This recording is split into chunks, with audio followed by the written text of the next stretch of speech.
Good morning, students. This is the fifth video of the chapter Understanding Laws.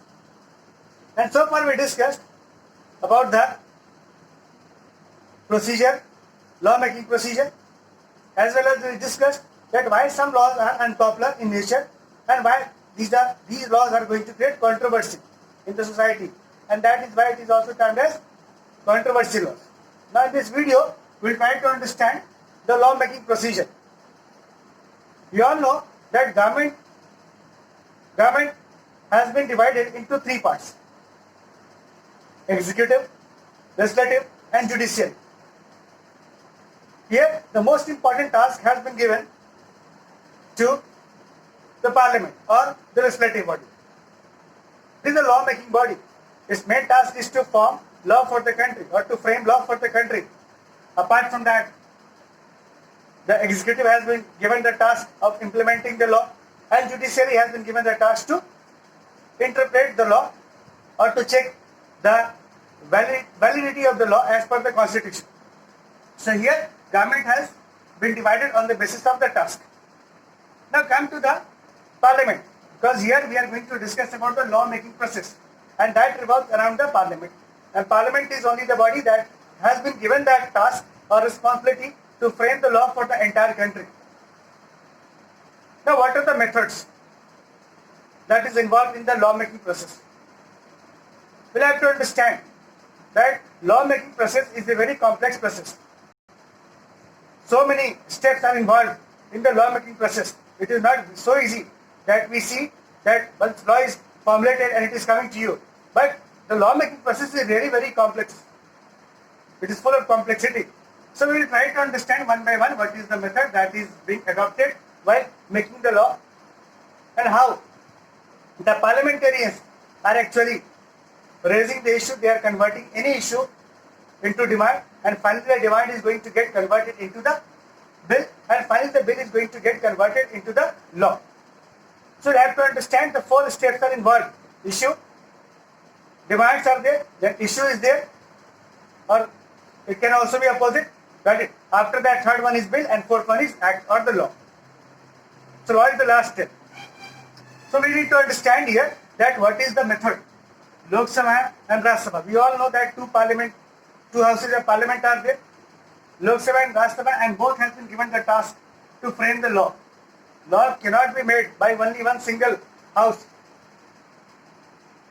Acceptance of both the houses of parliament are required to frame the law.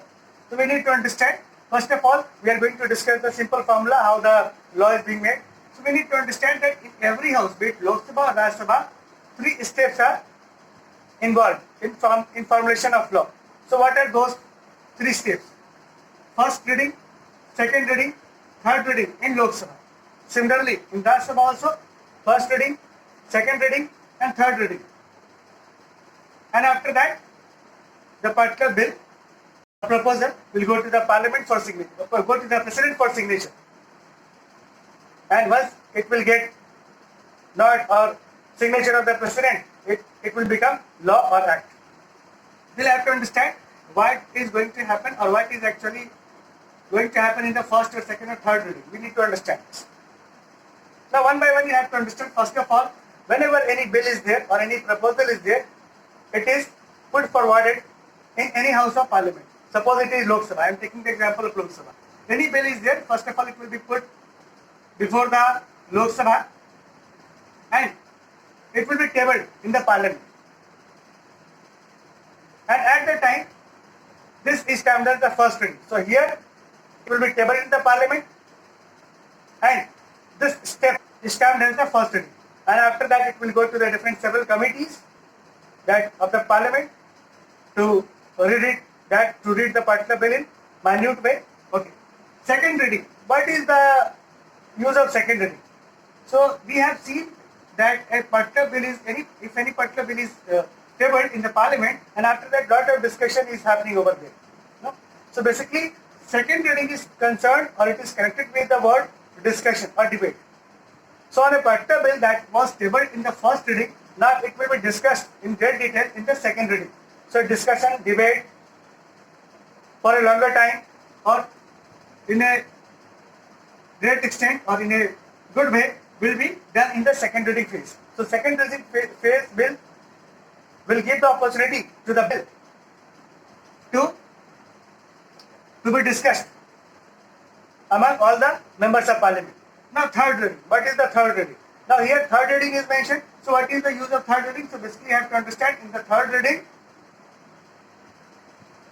the bill that has been already discussed in the second reading, it will be tabled for voting. So what is involved here? The word that is involved with the third reading is the voting.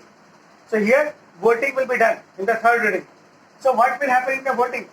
In the voting pattern, certain devices have been installed at each seat of the parliamentarians, and several buttons are there. Yes, no, buttons are there. So on the display board that is displayed on the screen of the parliament, if any parliamentary is going to press the button, it will be displayed over there. So in the voting, vote will be counted.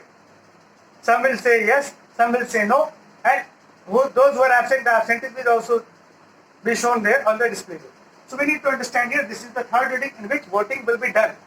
So voting is the last phase. I mean to say here, the bill will be accepted or rejected. So this is the phase where the fate of the bill will be decided actually. Bill can be accepted also, it can be rejected also at this stage. Now after this stage, it will go to the Rajya Sabha. In the Rajya Sabha also, the three steps will be followed as it was followed in the Lok Sabha, like first reading, second reading and third reading.